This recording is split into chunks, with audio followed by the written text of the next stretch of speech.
Praise God. Amen. Sinong pinagpala ng Panginoon? Hallelujah. Amen. Kailangan lagi tayong paalalahanan ano talaga ang ministry. Amen. Sapagkat may tendency makalimutan natin kung bakit tayo narito. Amen. Hallelujah. Salamat Pastor Rick sa napakagandang ministeryo. Ngayong umaga, buksan naman natin ang ating mga Bible Revelation chapter 3. Nais ko muna magpasalamat kay Pastor Alex, Sister Esther, sa lahat ng mga pastor dito sa District 5 at maging kay Pastor Frank, kay Sister Vida sa pagkakataon na maging kabahagi. Pagkatapos ng seminar mamaya, nag-check out na ako. Kailangan kong bumalik sa Maynila dahil yun nga, may mga pangangailangan din doon. Amen. May mga pastor na binabaha. Kailangan na ma-assistihan natin sila ron. Okay, Revelation 3, may nagsabi na ng ganito, 4 things come not back. 4 na bagay daw ang hindi na natin pwede ibalik. The spoken word, the spent arrow, the time past, and the neglected opportunity. Ang 4 na bagay na hindi nababalik ang iyong nasalita. Hindi mo na pwede mabawi. Kaya dapat bago magsalita, mag-ingat. Hindi mo na yun may babalik. Pangalawa ay yung iyong pinakawalang palaso.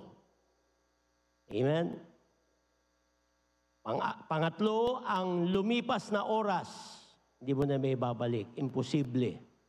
Amen. Yung 9 o'clock kanina, tapos na yon. 9 o'clock ng July 25, tapos na. Forever. It's gone. At ganun din ang pinalipas nating pagkakataon. Hindi na ibabalik. Kaya bilang mga mananampalataya at lalo na sa mga leaders, hindi dapat nating makaligtaan ng mga pagkakataon na ibinibigay sa atin ng ating Panginoong Diyos. Amen. Nais kong mangaral sa umagang ito about the God who opens doors. Ang Diyos na nagbubukas ng pintuan. Amen. Basahin natin Revelation 3:7 and 8 sa anghel ng Iglesia sa Philadelphia, isulat mo ang mga bagay na ito ang sinasabi ng banal, ng totoo, na may susi ni David na nagbubukas at hindi maisasara ng sino man na nagsasara at walang makapagbubukas. Alam ko ang iyong mga gawa. Tingnan mo, inilagay ko sa harapan mo ang isang pintuang bukas na hindi maisasara ng sino man. Alam kong ikaw ay may kaunting kapangyarihan. Ngunit tinupad mo ang aking salita at hindi mo itinakwil ang aking pangalan. Pagpalain ng Diyos ang pagkabasa ng kanyang salita. Unang-una mga kapatid, ang Diyos ay Diyos ng pagkakataon. He is the God of opportunities. Ang napakaganda mga kapatid, mga pastor, laging nagbubukas ang Diyos ng pintuan para sa kanyang church, para sa kanyang mga disciples. Amen. Yung sabihin dito ng ating Panginoon sa iglesia, sa mga mananampalataya ng Philadelphia, verse 7, this thing says He who is holy, who is true, who has the key of David. Amen. Ibig sabihin na sa kanyang kapangyarihan, walang pwedeng pumigil kapag siya'y nagbukas. Ang sabi pa ng verse 8, see, I have set before you an open door and no one can shut it. Amen. Ang talatang yon mga kapatid ay nakafocus about the doctrine on evangelism. Hindi nagsasara kailanman ang pagkakataon para sa ebanghelyo sapagkat hawak ng ating Panginoon ang susi. Amen. Sinabi doon, susi ni David. Sino si David? Siya ay hari. Ganon din ang ating Panginoon. Siya ay anak ni David. Siya ang hari ng mga hari. Kaya niya buksan ang mga lungsod, ang mga bayan. Amen. Ang mga bansa. Hallelujah. At ang sabi ng Bible, walang makakapagsara. Amen.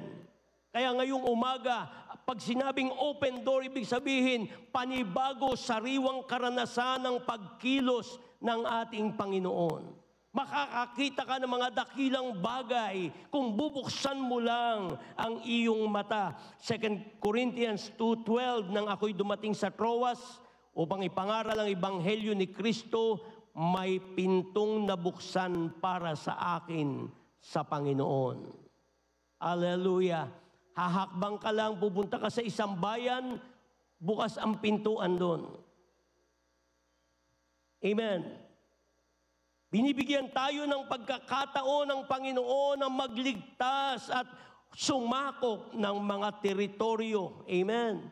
Sabi nga ng talata, amen, may kaunti kang kapangyarihan. Parang tayo yun. Limited ang ating resources. Amen. Limited ang ating, pagminsan, ang ating kakayanan dito. Limited ang ating pera. Amen. Pero mga kapatid, naaabot natin regions beyond sapagkat ang Panginoon na nagbubukas. Ang sabi ng talata, siya nagbubukas, hindi tayo. Hindi tayo. Amen. Ang nagbubukas ng pintuan. Ang Diyos ang nagbubukas, hindi tayo. Sinasabihin, magbukas kayo ng pintuan. No. Siya ang nagbubukas. Mga kapatid, ang gagawin lang natin, papasukin natin ang pintuang binubuksan. Hallelujah. Pero kailangan kilala mo, malaman mo, you have to recognize what an open door looks like. Kailangan alam mo kung anong ibig sabihin ng bukas na pintuan. Para sa mga disciple, sa mga mananampalataya, kahit bagong mananampalataya, ang bukas na pintuan para sa iyo ay yung pastor mo, sinabihan ka, sumama ka sa outreach, sumama ka sa prayer meeting, pintuan bukas. Di ko makalimutan, naligtas ako March 25, 1988, April.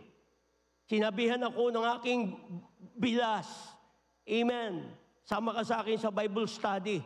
Sumama ako. Praise God. Sabi ko, masarap, maganda pala mag-Bible study. May merienda. Amen. Pero hindi yung merienda nakita ko. Sabi ko, ganito pala. Amen. May mga taong makikinig sa'yo. Praise God.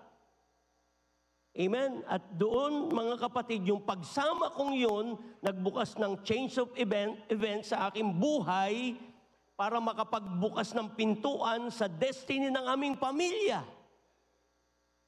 Amen.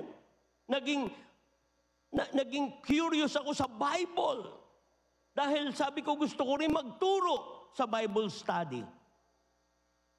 Amen. Kaya nagbabasa ako lagi ng Biblia, mga kapatid. Hanggang alam nyo, amen, naligtas ako March, September, October. Amen, sinabihan ako dahil wala yung Sunday school teacher, ikaw ang magsa-Sunday school sa susunod. Sabi ko, ha? Wala pa akong 1 taong mananampalataya. Ay, yung iba sa atin, 3 taon na. Hindi pa alam ang John 3:16. Amen. Kaya pag sinabihan ka, sumama ka, mag-pray ka, sumama ka. Yan ay bukas na pintuan. Ang isa pang bukas na pintuan ay blessing. Pag pinagpala ka ng Panginoon, yan ay bukas na pintuan. Amen. Hindi mo agad gagastusin yung blessing. Kung pera, huwag mo agad gastusin. Manalangin ka, Lord, para saan ito? Amen. Di ko makalimutan, mga kapatid, noong 2008, kauna-unahang pangalawang taon ko sa Mandaluyong, nag-take over ako noong 2007, nagbigay ang isang pastor, nakasama ni Pastor Joe Campbell sa aming conference. Amen. Si Pastor Jack Hopwood, amen, nag-offer ng $1,000 sa mission, pero wala pa tayong missionary. Ang ginawa ko, hindi ko ginastos yung $1,000. Dahil yun ay para sa mission. Amen. Nanalangin ako, Lord, saan ko gagastusin ito? Wala kami missionary. Hindi ko yung ginastos. Kasi pag minsan may mga pastor, pag dumating ang pera, amen, para sa building, kung saan-saan ginagastos. Amen. Para sa mission, hindi ibibigay sa mission. Ang ginawa ko noon, nakatenga, ipinadeposito ko sa bangko. Amen. Ang kapatid ko ay nagtatrabaho sa Abu Dhabi. Sabi ko, bisitahin ko kaya doon. Amen. Tama-tama, yung asawa niya at mga anak ay pinapupunta niya roon. Sabi nung kapatid ko, Kuya Boyet, samahan mo ang pamilya ko. Okay, sige. Doon ko gagastusin. Sa pamasahe ko yung $1,000. Sabi ko, pwede ba tayo diyang mag-Bible study? Sige, tingnan natin. Amen. So pumunta ako doon, ginamit ko yung $1,000, purihin ang Diyos, nag-Bible study kami sa isang parke, hindi kami sinita ng pulis. Sabi ko, pwede tayo magbukas dito. Meron na tayo ngayong 4 na churches sa Abu Dhabi, sa UAE. Bukas na pintuan, pag ikaw ay pinagpala, huwag mong gastusin. May purpose ang ating Panginoon. Amen. Hallelujah. Isa pa, problema. Pangangailangan. Pag may problema, yan ay pagkakataon.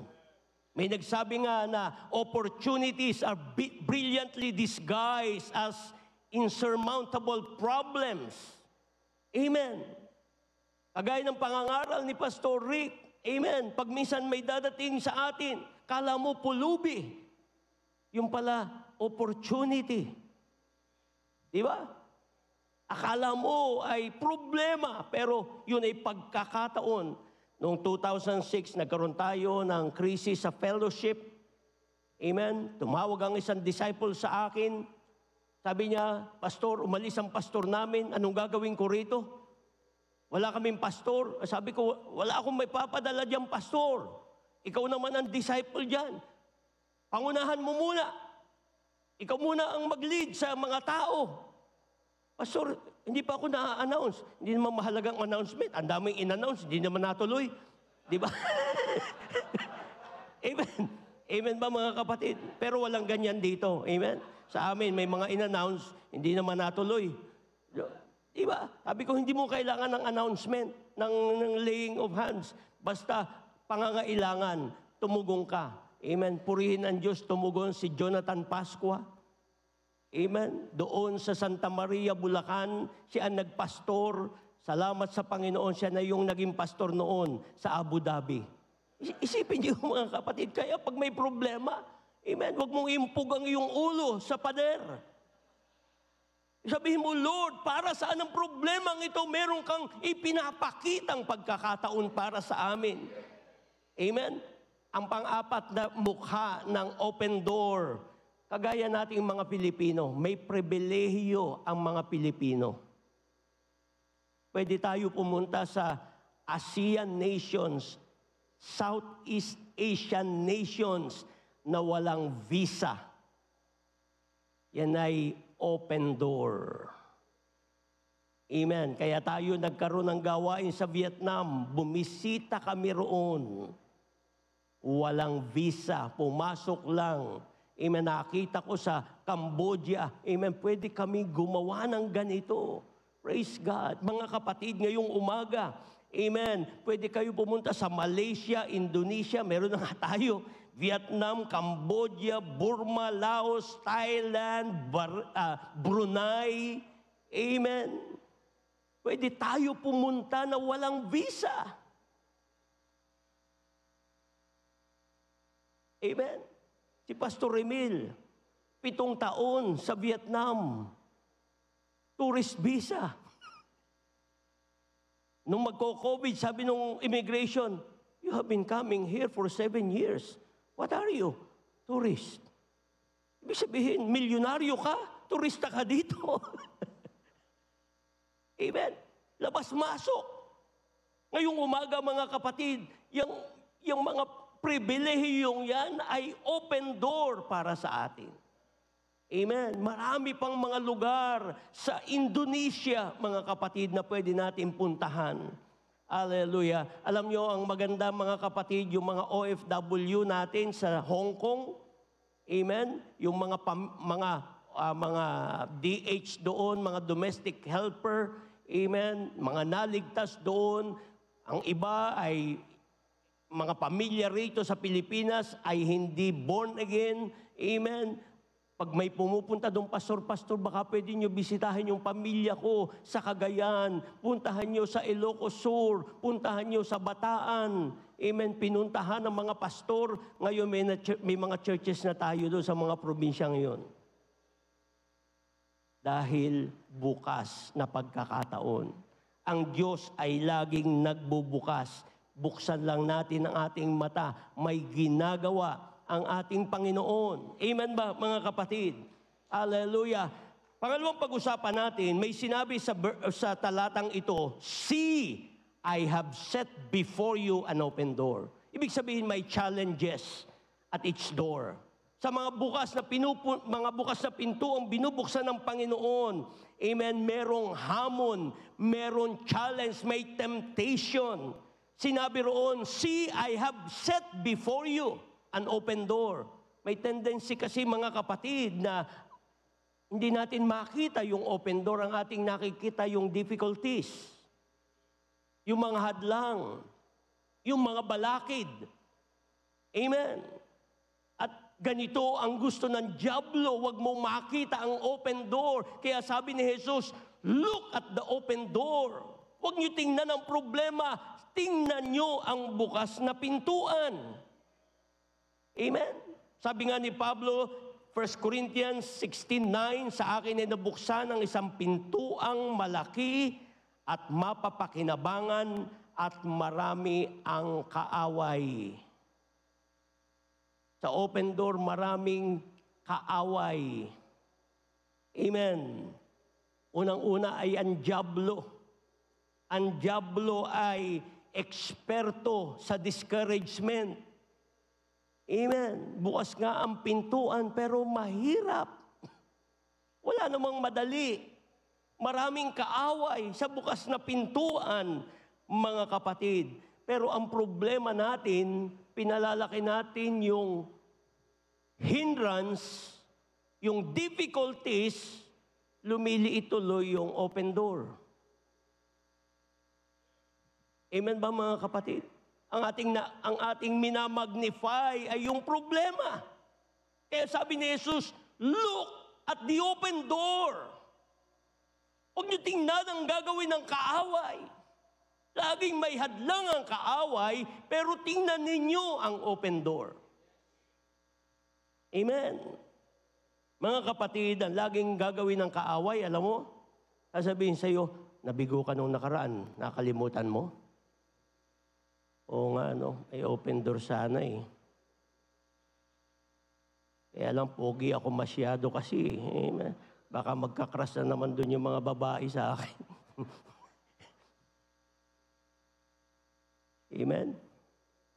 Tingnan mo yung iyong kabiguan, yung iyong kasalanan. Hindi, pwede ka bumangon uli. Dahil pag ang Diyos nagbukas na pintuan, sasamahan ka ng ating Panginoon. Ang kasinungalingan ng kaaway, may bukas ng pintuan, pero hindi mo alam kung ano nasa likuran yan. Mag-ingat ka. Mayroon dyan mga dragon, may mga leon, may mga ahas. Di ba? Pero yun ang problema natin. Pero ang totoo, ang pinakamatindi natin problema, amen, tayo mismo. Amen ba, mga kapatid? Binabaliwala natin ang open door. Ating ini-ignore ang open door. Amen. Tayo, ang sarili natin, ang pinakamalaki nating kaaway.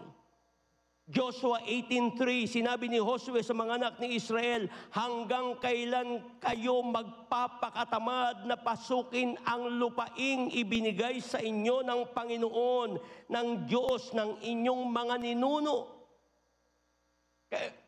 Bakit kayo nagpapakatamad na pasukin ang pintuang binubuksan? So half-hearted tayo.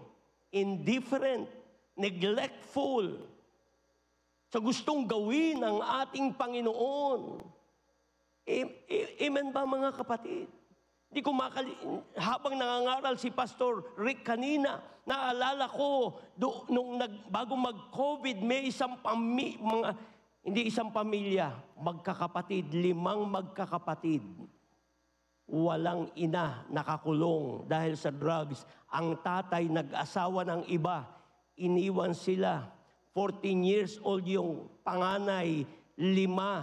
Amen.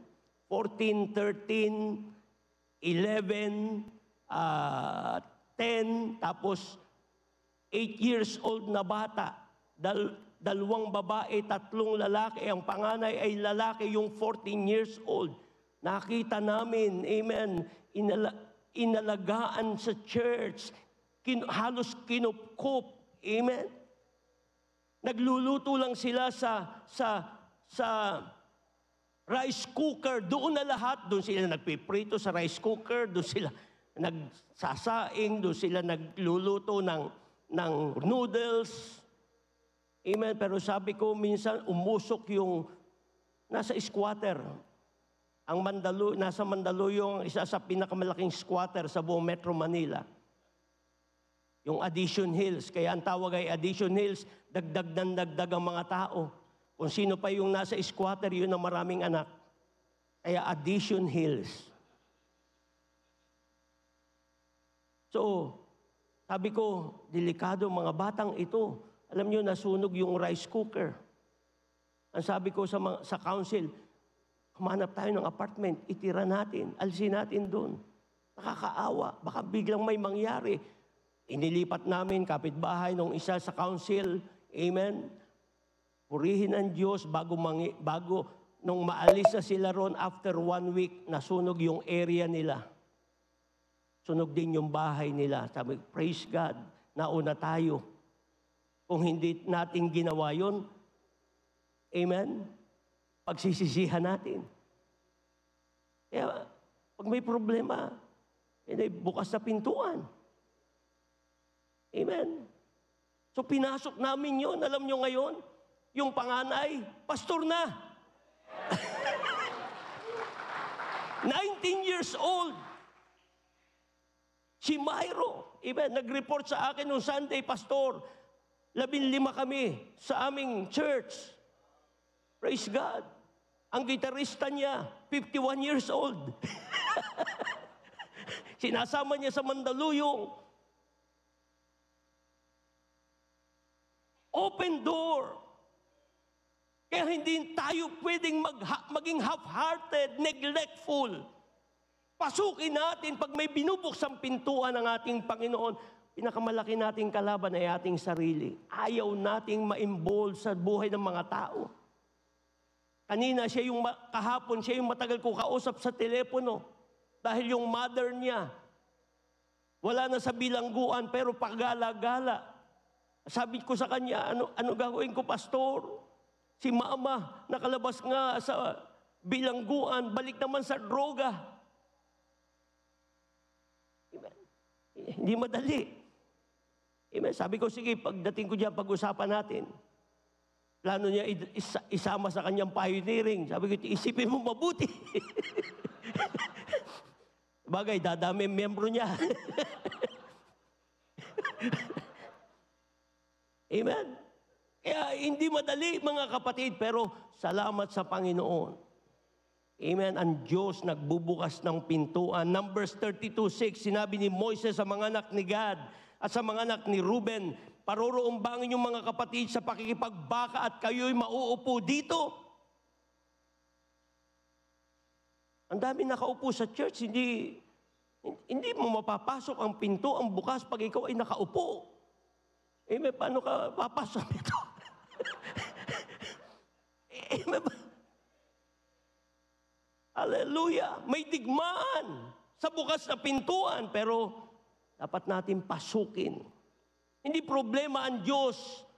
Nagbubukas siya ng pintuan, ng problema ay tayo. Takot tayong mabigo. Amen? Ayaw nating maranasan ng kabiguan. Merong isang matanda, tinanong ng isang kabataan, sabi niya, "Sir, what's the secret of your success?" "Good decisions." Sabi nung kabataan, "And how do you learn good decisions? To make good decisions, you learn it by experience." "Oh.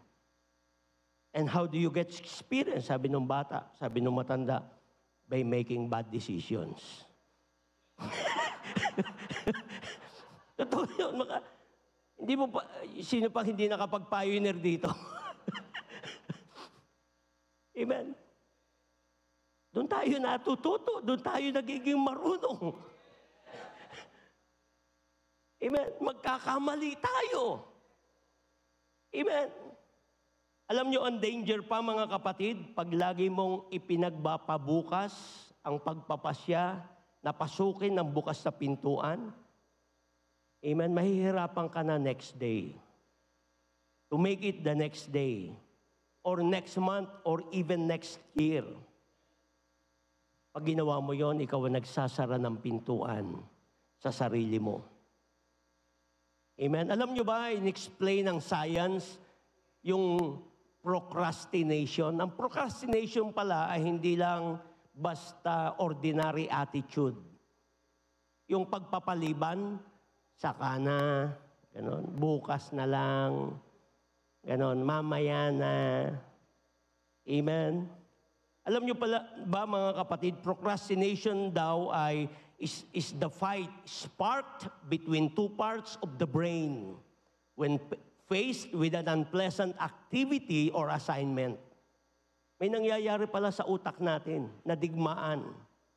Pag nakaharap ka sa isang activity na ayaw mo o kaya assignment na ayaw mo, sabi roon, it's a battle between the limbic system, the unconscious zone that includes the pleasure center. Yun yung nasa ibaba ng utak. Amen? Malapit dito sa batok. And the prefrontal cortex, ito naman yung nasa harapan. Amen? Yung dito, pleasure center. Amen? Dito gusto lagi pumunta ng dopamine. Yung pleasure. Yung gusto lagi mag-Facebook, yun, dito. Amen. At yung prefrontal cortex, part of the brain, that's our internal planner and decision maker. Amen? At may digmaan. At laging ang nananalo yung limbic system. Limbic system. At ang resulta ay magiging ugali mo na. You will always put off for tomorrow what could be and should be done today. And it will numb, yung mamamanhid yung prefrontal cortex that affects decision-making and impulse control. Kaya pala ito, ang lagi nito, gusto na sa unan, gano'n.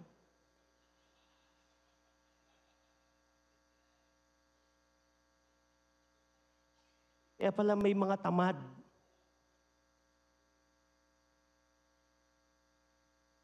Espiritu yan. Pagiging ganyan ka na lagi. Amen. Nasa church ka nga pero nakasandal yung likod mo. Ngayong umaga, mga kapatid, yun ang danger. Amen. Yan ay digmaan, yan ay challenge sa atin.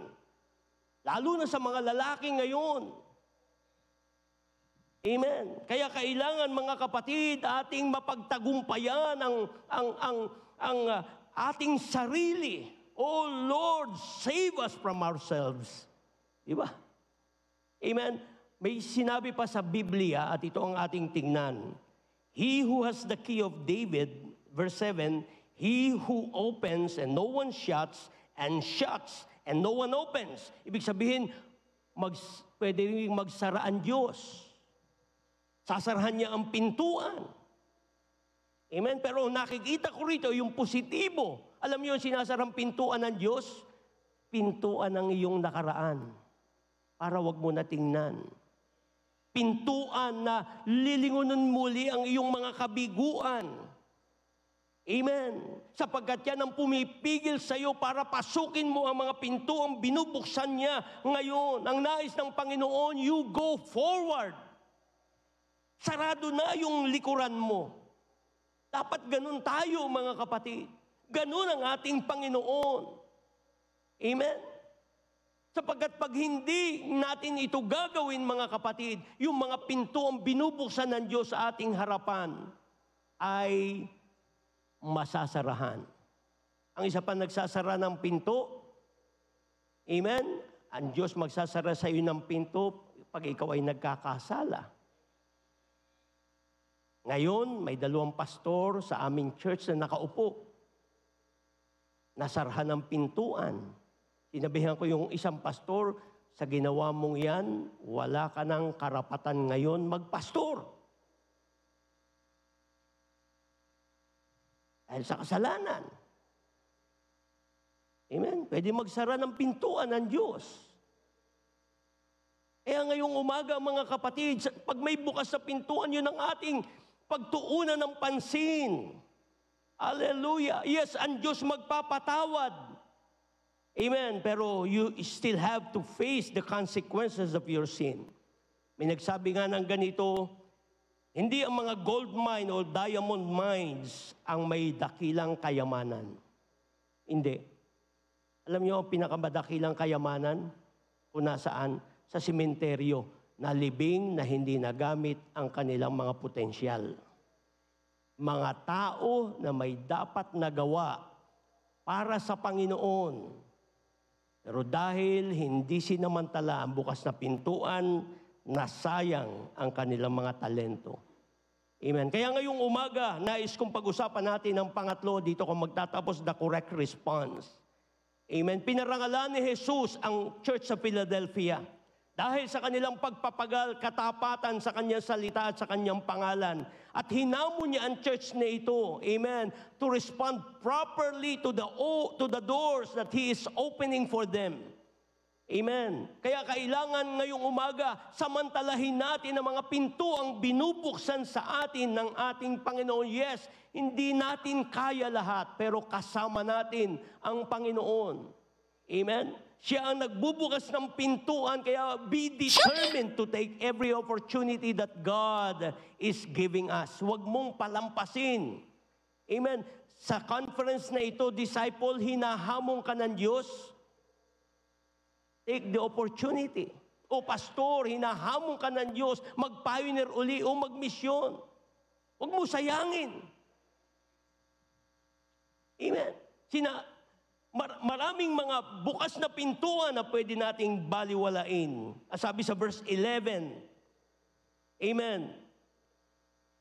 Ako'y dumarating na madali, panghawakan mong matibay ang nasa iyo upang walang makaagaw ng iyong korona. Pagsisisihan natin pag nakalampas ang pagkakataon. Pagsisisihan natin, mga kapatid. Amen? Dapat pag nagbukas ang Diyos ng pintuan, hallelujah, patuloy nating sundin ang mandate ng ating Panginoon. Hallelujah. Kaya sa ating mga conference na ganito, nakafocus tayo sa mga disciples because the disciples are God's answers to the open doors.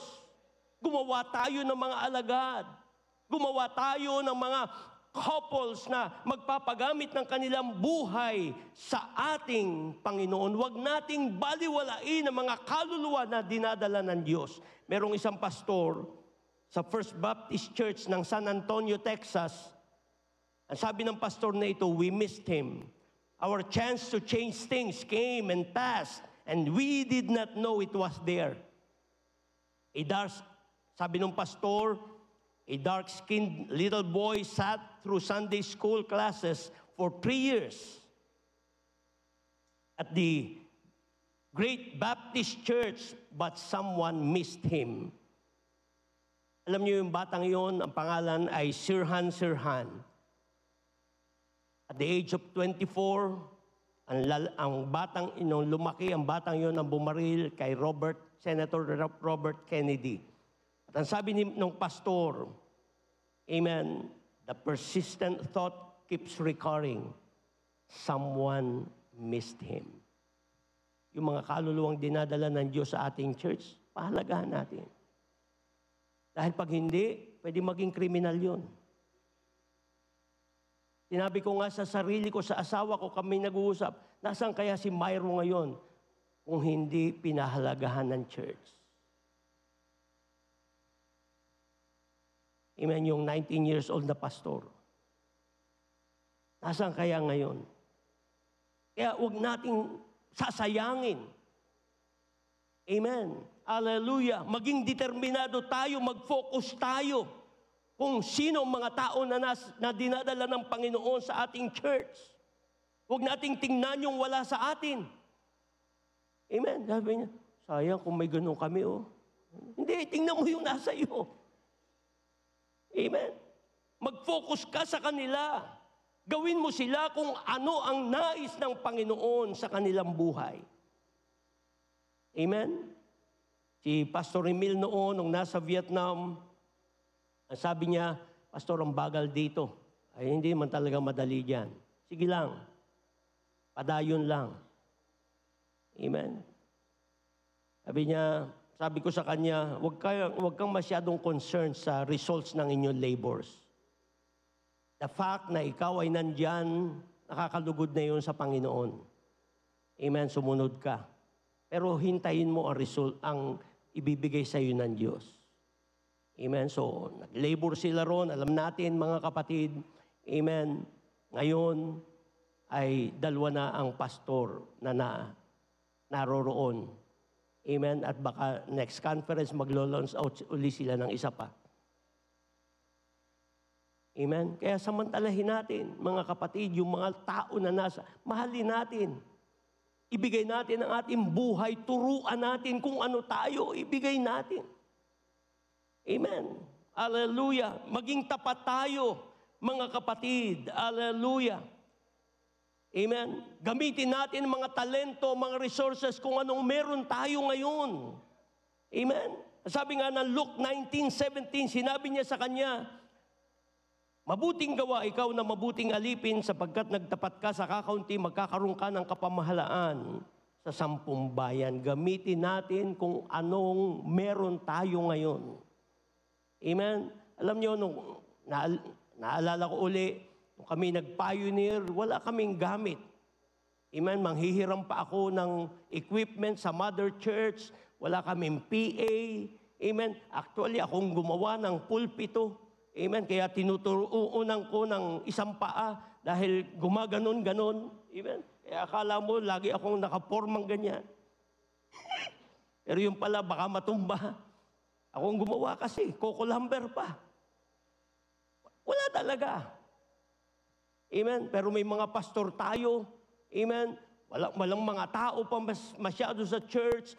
Mangangaral sa palengke para makuha ang atensyon. Amen. Walang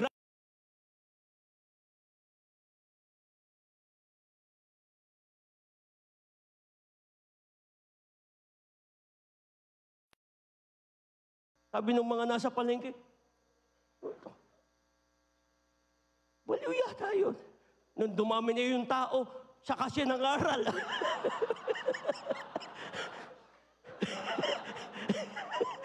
Nakaganon lang siya. Sabi ko, kailangan resourceful ka. Amen. Magbubukas ang Diyos ng pintuan. Amen. Kaya may nagsabi nga ng ganito, weak men wait for opportunities. Strong men make them. Amen. Dapat ganoon. Huwag kang maghintay ng pagkakataon. O merong gustong magpa-Bible study. Yung naghihintay ka ng ganoon. Amen. Bible study available here. Ganoon. Para kang doktor, amen, nakapaskel yung karatula sa pinto. No. Ikaw ang gagawa ng opportunity. Magbubukas ka. Hallelujah. Alam nyo, pag ginawa nyo ito, mga kapatid, amen, sa mga taong tapat, lalo niyang pagpapalain. Lalo siyang magbubukas ng pintuan. Verse 8, alam ko ang iyong mga gawa, tinupad mo ang aking salita, hindi mo itinakwil ang aking pangalan, inilagay ko sa harapan mo ang isang pintong bukas na hindi maisasara ng sino man. Susi ni David, hinawakan ito ni Pedro. Ginamit ni Pedro araw ng Pentecostes, nangaral siya, 3,000 na ligtas. Muli ginamit ni Pedro ang susing yon sa sambahayan ni Cornelio. Naging pintuan yon para mabuksan ang ebanghelyo sa mga hentil.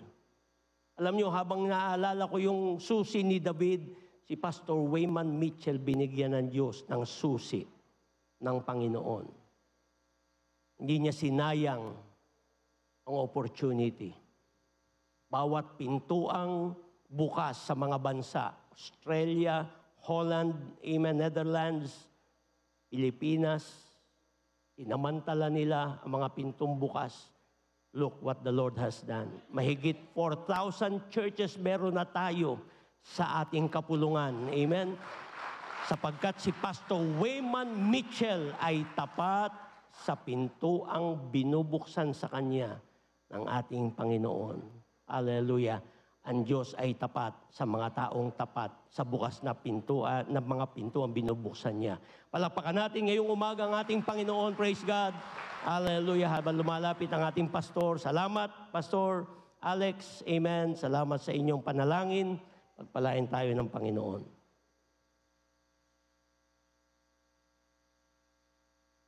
Amen. Kasi napanalanginan sa pulong sa Diyos.